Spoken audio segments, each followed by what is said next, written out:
तफसील से बताएं कि इनका आपस में क्या ताल्लुक़ है, इसलिए कि हम देख रहे हैं कि मीडिया में और बीजेपी ने अपने वर्करों के ज़रिए गलतफहमी फैलाने का सिलसिला शुरू कर दिया है और अभी तक हमारे बहुत सारे लोगों को इसकी सही जानकारी नहीं है कि ये एक्ट क्या है, NPR क्या सेंसस ही है या कोई अलग चीज़ है।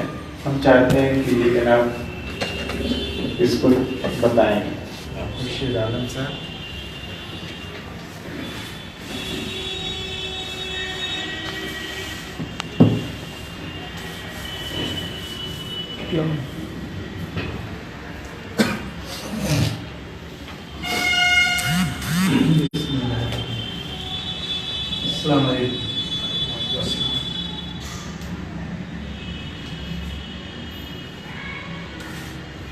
रहमान साहब का हुक्म था कि दिन हम लोग बैठे थे, कुछ बात निकली थी इस सिलसिले में, तो आज उनके आदेश पर हम यहाँ पे आप लोगों के सामने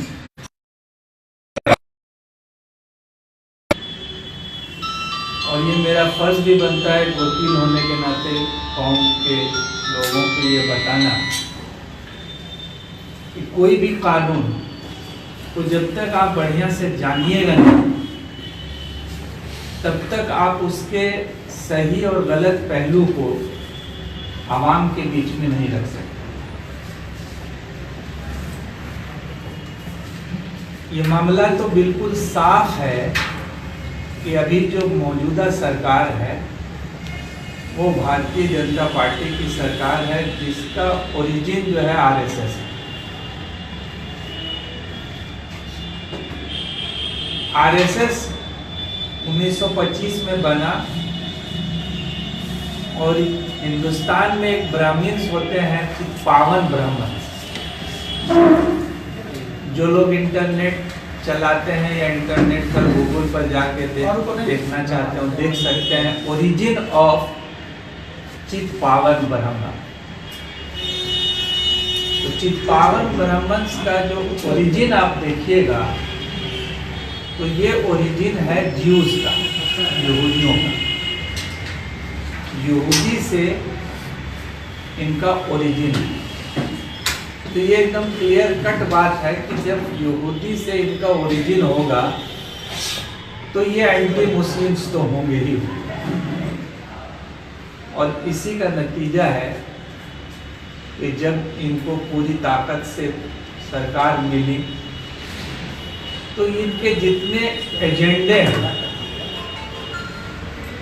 वो प्रो हिंदू और एंटी मुस्लिम्स ये इन्होंने शुरू कर दिया है और जिसका नतीजा आपके सामने अभी है।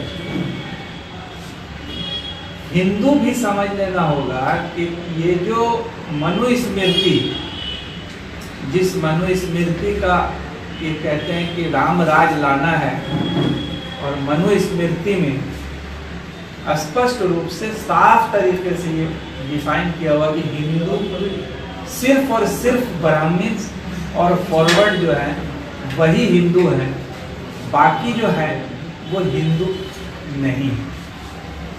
लिहाजा इनका मूवमेंट जो है वो एंटी मुस्लिम के साथ साथ एंटी हरिजन और एंटी बैकवर्ड भी। तो सबसे सॉफ्ट टारगेट इन लोगों को अभी मुसलमान मिला है, इसलिए कि मुसलमान के खिलाफ बोल के और लोगों को ये मुत्तहिद कर देते हैं। इनकी हिम्मत इसलिए बढ़ी कि जब सबसे पहले इन्होंने 3 तलाक पर जो कानून लाया, बदनसीबी से उसमें आज जितने हमारे गैर मुस्लिम साथी हमारे जितने भाई हैं, आज जितने रोड पर उतरे हैं, अगर उस जमाने में उतर गए होते नहीं बन। उसके बाद उसमें कोई ऐसा बड़ा एहतजाज नहीं हो सका, उन लोग कामयाब हो गए। मस्जिद का ऑर्डर आया। लिहाजा इस तरह से ये जो कामयाबी इनको 2-3 मसले में मिला तो इनका मनोबल बढ़ गया। और कानून जो है, कोई भी कानून जो बनता है वो कानून किसी भी हालत में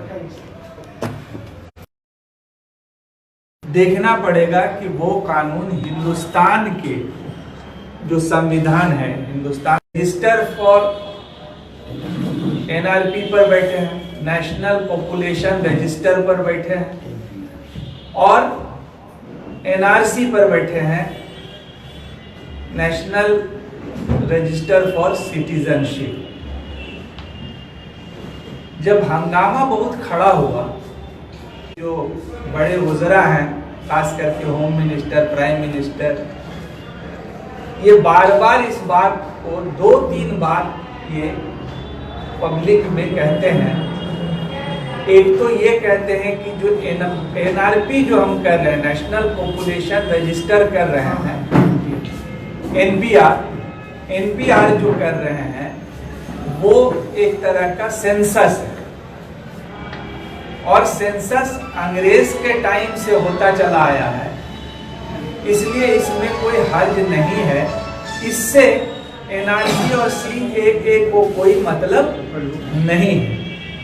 ये अपने मीडिया के जरिए अपना उन लोगों का मुहिम भी निकला हुआ है, डोर टू डोर जाने का, उसके जरिए ये बात बताना चाहते हैं कि नेशनल पॉपुलेशन रजिस्टर जो बनाना चाहती है सरकार, उसको एनआरसी और सीएए से कोई मतलब नहीं है। ये जस्ट लाइक के सेंसस है जो जनगणना होता था अंग्रेज के टाइम से, उसी टाइप का चीज है, इससे उसको कोई मतलब नहीं है। लिहाजा हमारी जब बात हुई सर से, तो सर ने कहा कि आप इसको हमारे लोगों के बीच में बताइए कि ये से और इससे अलग कैसे है। तो सबसे पहले हम आपको ये बताना चाहते हैं, सेंसस हिंदुस्तान के पार्लियामेंट को कानून बनाने का अधिकार है आर्टिकल 246 में, 245 में, किसको कहाँ कानून बनाना है उसका एक लिस्ट बना हुआ है। तो सिटीजनशिप, सेंसस, ये सारा चीज जो है वो सेंट्रल गवर्नमेंट को ही, पार्लियामेंट को कानून बनाने का। लिहाजा आजादी के बाद अंग्रेज के टाइम में भी चूंकि ये होता था, इसलिए एक एक्ट 1948 में बना जिसका नाम है सेंसस एक्ट 1948। तो ये एक एक्ट है जिसको पार्लियामेंट ने 1948 में बनाया, जिसका नाम है सेंसस एक्ट, जनसंख्या कानून 1948। तो सबसे पहले जनसंख्या कानून 1948 में जो सेंसस होता है उसको जानना जरूरी होगा कि सेंसस जब होता है तो उसमें आपको क्या क्या चीज देखा जाता है। हिंदुस्तान की आबादी क्या है, उस आबादी में कितनी आबादी गांवों में रहती है, कितनी आबादी शहर में रहती है, जो आबादी है उसका जबान, मादरी जबान क्या है, उसकी माशी हालत कैसी है, उसकी तालीमी हालत कैसी है, उसके पास क्या संसाधन है, खेती है कि नहीं है, खेती है तो उसमें पटवन का सुविधा है कि नहीं है, जानवर वो रखते हैं कि नहीं रखते हैं, जानवर रखते हैं तो कितने जानवर हैं, किस तरह के जानवर हैं। यानी सेंसस में आदमी और उसकी माली हालत, उसकी सियासी हालत, उसकी इक़्तिसादी हालत के साथ साथ घर में क्या उनके है, जानवर है नहीं है, पक्का मकान है, कच्चा मकान है, कितने शहर हैं, कितने देहात हैं, कितने देहातों को शहर में बदला जा सकता है। ये सारा जो डाटा कलेक्ट होता है इस डाटा को सेंसस कहते हैं। और ये सेंसस जो किया जाता है इसलिए कि जो हिंदुस्तान में जो 5 साल पर योजना बनती है, जो गवर्नमेंट ऑफ इंडिया बनाती है कि कहाँ कहाँ हमको डेवलपमेंट करना है, किस फील्ड में डेवलपमेंट करना है, उसी हिसाब से बजट में पैसा एलोकेट किया जाता है। तो उस मकसद के लिए जो कानून बना, उस कानून को सेंसस एक्ट कहते हैं। ये सेंसस एक्ट 1948। अब जो आज का मसला है वो मसला है सिटीजनशिप का, नागरिकता का। उसके लिए उसके भी ताकत पार्लियामेंट को कानून बनाने का है। और ये कानून 1955 में बना और इस एक्ट का नाम है सिटीजनशिप एक्ट 1955। एक तो सेंसस एक्ट हो गया जो हमने आपको पहले बता दिया। अब ये सिटीजनशिप एक्ट जो बना, ये हिंदुस्तान के दस्तूर में सिटीजन्स कौन होंगे वो लिखा हुआ है।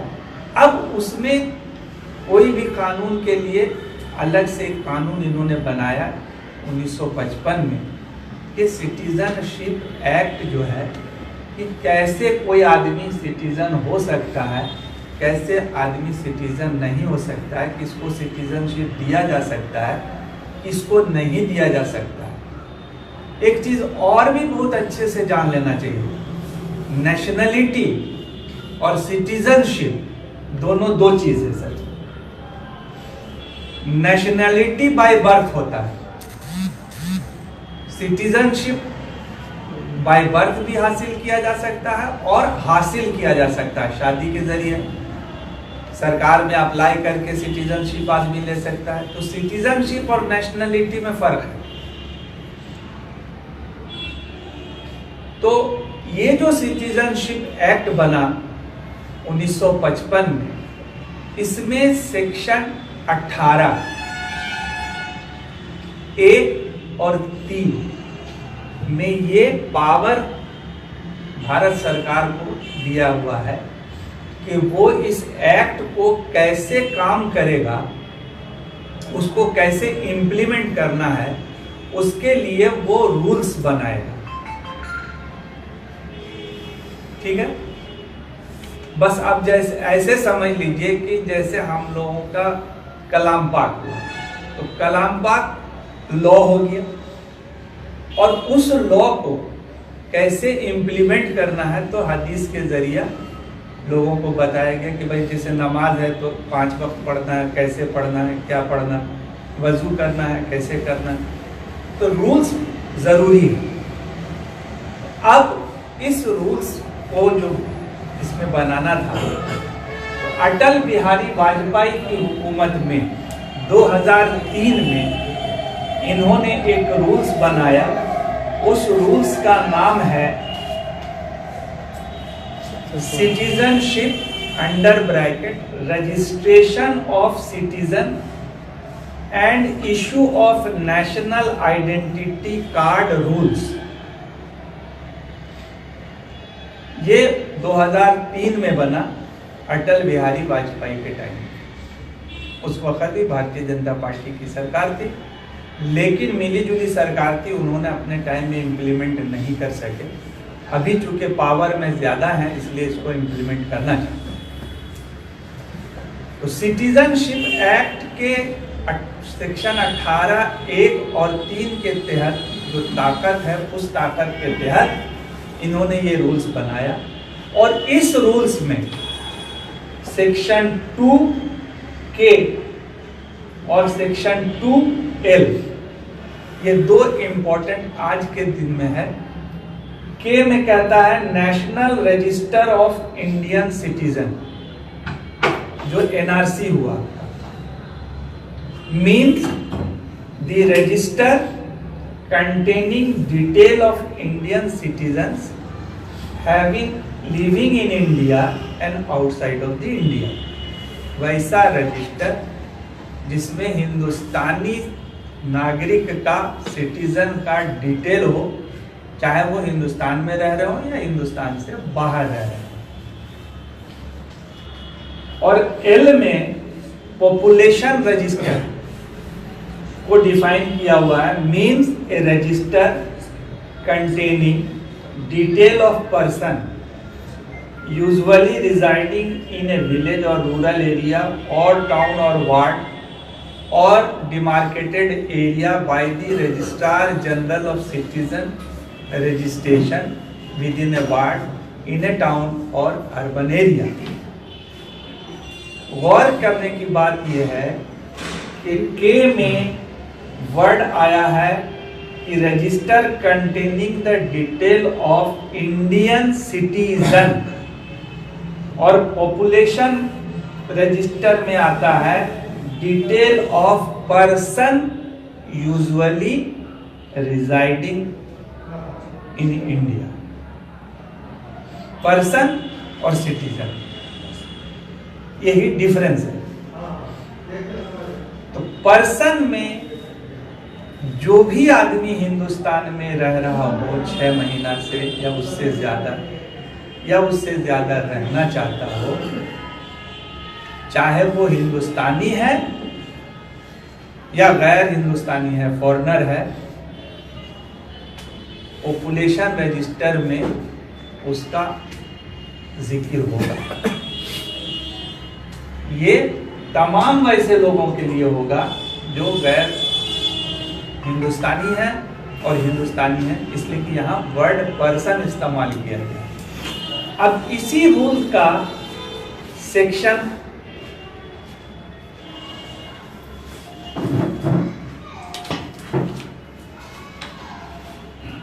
सेक्शन 3 जो है इस रूल का कहता है national register of Indian citizen कैसे तैयार किया जाएगा, इसका पूरा जिक्र किया हुआ है सेक्शन 3 में। और सेक्शन 4 कहता है, जिसको पढ़ के बताना आपको जरूरी है, कि द सेंट्रल गवर्नमेंट में by an order issue in this regard decide a date by which a population register shall be prepared by collecting information relating to all persons who are usually residing within the jurisdiction of local registrar। और उसके बाद आप आ जाइए, The local register of Indian citizen shall contain detail of a person after due verification made from the population register। Clear cut बात है कि population register any person living in India means Indian citizen and non-citizens also। और उसके बाद कहता है कि local registrar जो होंगे वो Indian citizen shell contain detail of persons after due verification made from population register. Population register से फिर वो डिटेल लेंगे और उसके बाद एनआरसी करेंगे। इसलिए इनका ये कहना कि पॉपुलेशन रजिस्टर जो है वो एनआरसी से कोई ताल्लुक नहीं रखता है, बिल्कुल गलत है, झूठ है, एकदम दिग्भ्रमित करने वाला। दूसरी बात कि दोनों चीज, नेशनल पॉपुलेशन रजिस्टर हो या नेशनल सिटीजनशिप रजिस्टर हो, दोनों का ओरिजिन जो है, दोनों कहां से रहे हैं, सिटीजनशिप एक्ट से आ रहा है। और सेंसस जो है वो सेंसस एक्ट से आता है। सेंसस एक्ट का जो हेड होता है कमिश्नर होता है, और इसका जो हेड होता है वो registrar, Indian registrar for citizens जो है वो इसका हेड होता है। तो दोनों का कानून अलग, दोनों का हेड अलग, दोनों का काम करने का तरीका अलग, दोनों का मकसद अलग। सेंसस का मकसद कुछ और है, सिटीजनशिप एक्ट का मकसद कुछ और है। तो दोनों का जब मकसद अलग है, दोनों का काम करने का तरीका अलग है, दोनों का हेड अलग है, तो इस दोनों को एक साथ जोड़ने का कोई सवाल ही नहीं पैदा होता। इसलिए बिल्कुल ये झूठ बोल रहे हैं और ये पब्लिक को दिग्भ्रमित कर रहे हैं कि, और सिटीजनशिप एक्ट को इस सेंसस एक्ट से मिला के वो ये चाहते हैं कि पब्लिक चूंकि सेंसस से पहले से वाकफियत है और सेंसस का कभी एहतजाज नहीं हुआ है, इसलिए अगर इसको सेंसस बोल देंगे पॉपुलेशन रजिस्टर को तो आसानी से लोग इसको करवा लेंगे। इसलिए इस धोखे में आने की जरूरत नहीं है, बिल्कुल नहीं है। हो सकता है कि भारतीय जनता पार्टी के वर्कर्स आपके घर जाएं लेके कि आप ये इंफॉर्मेशन दे दीजिए, या आप एनआरसी के सपोर्ट में है, खिलाफ में है। वैसा कोई भी अनजान आदमी अगर आपके घर जाता है, कोई भी फार्म पर इस पर दस्तखत कराना चाहता है, बिल्कुल ना करें, इससे अपने को मोहतात रखें। नंबर 1। नंबर 2 होगी। अब नंबर 3 कि ये जो इन्होंने जो कानून में अमेंडमेंट लाया सिटीजनशिप एक्ट में, तो सिटीजनशिप एक्ट के सेक्शन 2 में डिफिनीशंस है, उस 2 का बी जो है इसी में अमेंडमेंट आया है। जो CAA है, सिटीजनशिप अमेंडमेंट एक्ट जो आया, वो इसी में अमेंडमेंट उन्होंने किया है। क्या है? बी में इलीगल माइग्रेंट्स, मैंने गैर कानूनी तरीके से जो हिंदुस्तान में लोग दाखिल हुए, उसको डिफाइन इन्होंने किया है कि किस आदमी को गैर कानूनी तरीके से यहाँ जो आए हैं, इलीगल इमिग्रेंट्स जो है, उसको डिफाइन किया है। इसी में उन्होंने अभी जो एक्ट लाया है CAA, वो CAA में उन्होंने क्या है, अमेंडमेंट लाया, और उस अमेंडमेंट में इन्होंने जो जोड़ा है, प्रोविजो जोड़ा है, प्रोवाइडेड, बावजूदे के जो आदमी पासपोर्ट वीजा के बगैर हिंदुस्तान में दाखिल हो गए हैं, या पासपोर्ट वीजा का टाइम खत्म हो गया उसके बाद भी हिंदुस्तान में रह रहे हैं, वैसे तमाम लोग इलीगल माइग्रेंट्स कहलाएंगे। बावजूदे के provided that any persons belonging to Hindu, Sikh, Buddhist, Jain, Parsi और Christian community from Afghanistan, Bangladesh और Pakistan who entered into India on or before 31 December 2014 and who has been exempted by central government by or under clause C of subsection 2 of section 3 of Passport Act or from the application of provisions of Foreigners Act।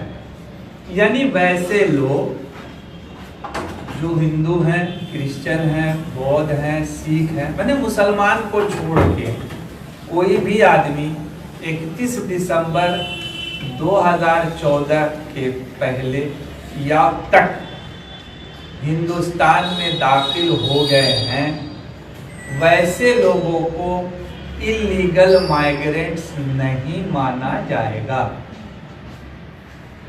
ये इन्होंने मुस्लिम छोड़ के बाकी को इन्होंने जोड़ दिया।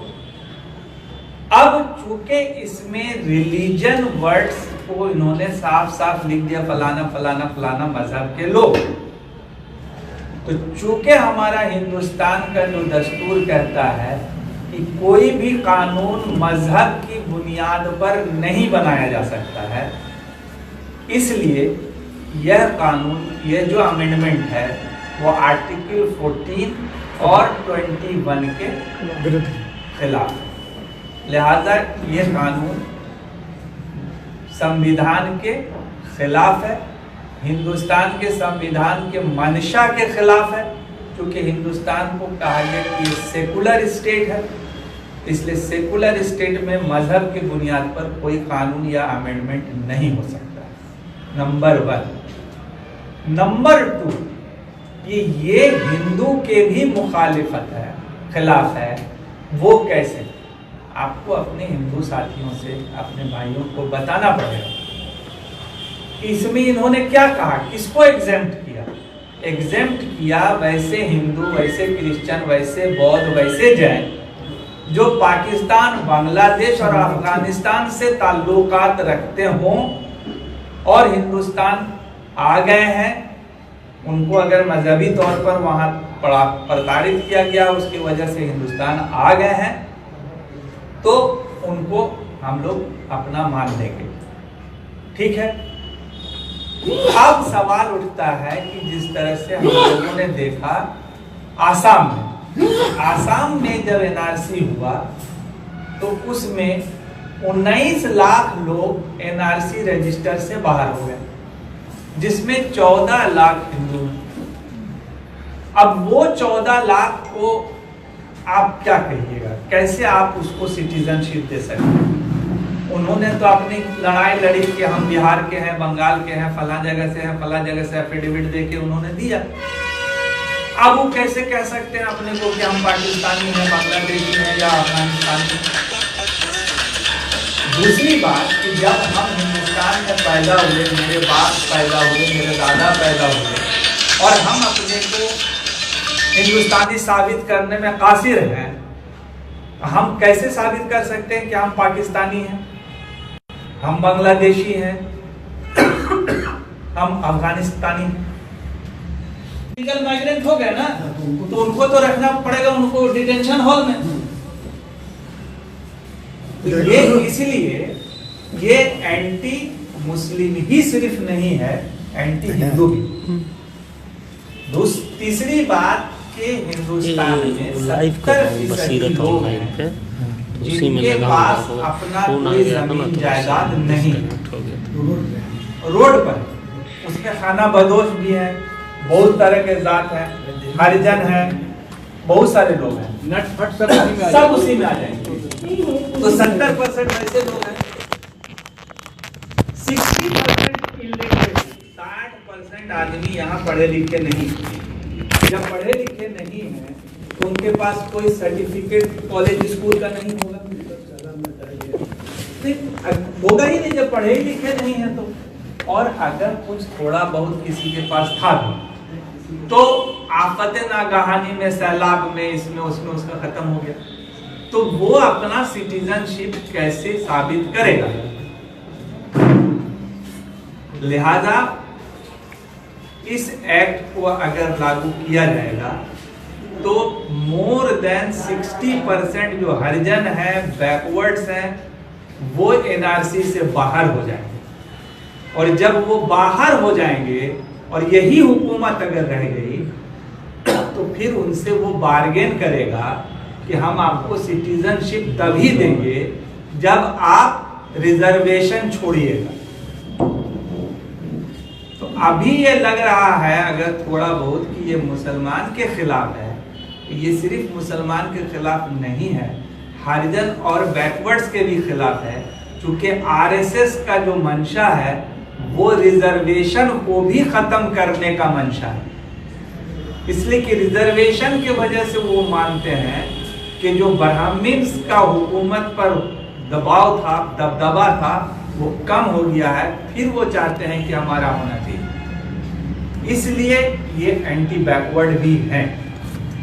इसलिए मेरी समझ ये है कि इसको हम लोगों को अपने गैर मुस्लिम भाइयों को भी बताने की जरूरत है। और जो सबसे बड़ा खतरा हमको नजर आ रहा है कि पड़ोसी मुल्क हमारा दुश्मन है, पड़ोसी मुल्क हमारा दुश्मन है, वो हमेशा यहाँ टेररिस्ट और वगैरह भेजता रहता है। ऐसा भी तो हो सकता है कि पाकिस्तान की हुकूमत, बांग्लादेश की हुकूमत, अफगानिस्तान की हुकूमत अपने ही आदमी को हिंदू ट्रेंड करके, हिंदू पासपोर्ट बना के और उनको यहाँ भेज दे। और जिसको आप एनआरसी से बाहर करके अपना नेशनलिटी दे के अपना यहाँ रख दीजिए और वो एंटी इंडिया काम करेगा, करेगा कि नहीं करेगा? बहुत बढ़िया पॉइंट है। तो ये तो आप अपने दुश्मन मुल्कों को स्पेस दे रहे हैं कि आप अपने आदमी को यहाँ भेज के यहाँ से जासूसी करवाइए। लिहाजा ये मुल्क के खिलाफ भी है, इसलिए भी इसका विरोध होना चाहिए। सही। अगर इसमें अगर किसी को कोई सवाल पूछना हो या कोई ये है तो आप पूछ सकते। ऐसा है सर, एक सेकंड, कि अमित शाह जब टीवी पे आए, पूरी दुनिया देख रही थी कि हम सभी को बना देंगे कार्ड, जो भी है, मुसलमान का एक शब्द नहीं। तो ज्यादा तो घबराहट वाला अमित शाह ने बात बोला। फिर एक सेकंड, मोदी ने कहा कि ऐसा कुछ नहीं है, कि ये कुछ बोलते हैं, वो कुछ बोलते हैं, आरएसएस पैटर्न। सवाल क्या है? सवाल, हाँ, सवाल ये है कि धोखा फरेब, कोर्ट का फैसला आएगा, हाई कोर्ट का, तो हम मान लेंगे। सारे मुसलमान ने कहा। नतीजा क्या निकला? नतीजा क्या निकला? बड़ी गौर की बात है।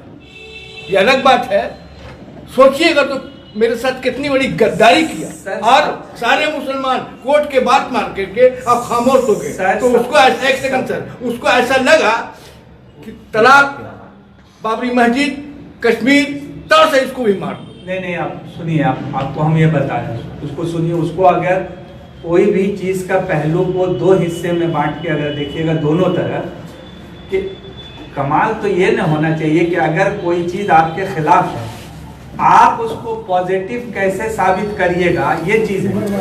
तकलीफ तो जो है तो है, जो आपको तकलीफ वो हमको भी तकलीफ है, लेकिन हमको अपने गैर मुस्लिम भाइयों को ये बताना पड़ेगा कि जब हम पर पर्सनल हमला हुआ, हमारा 3 तलाक शरीयत पर जब हमला हुआ,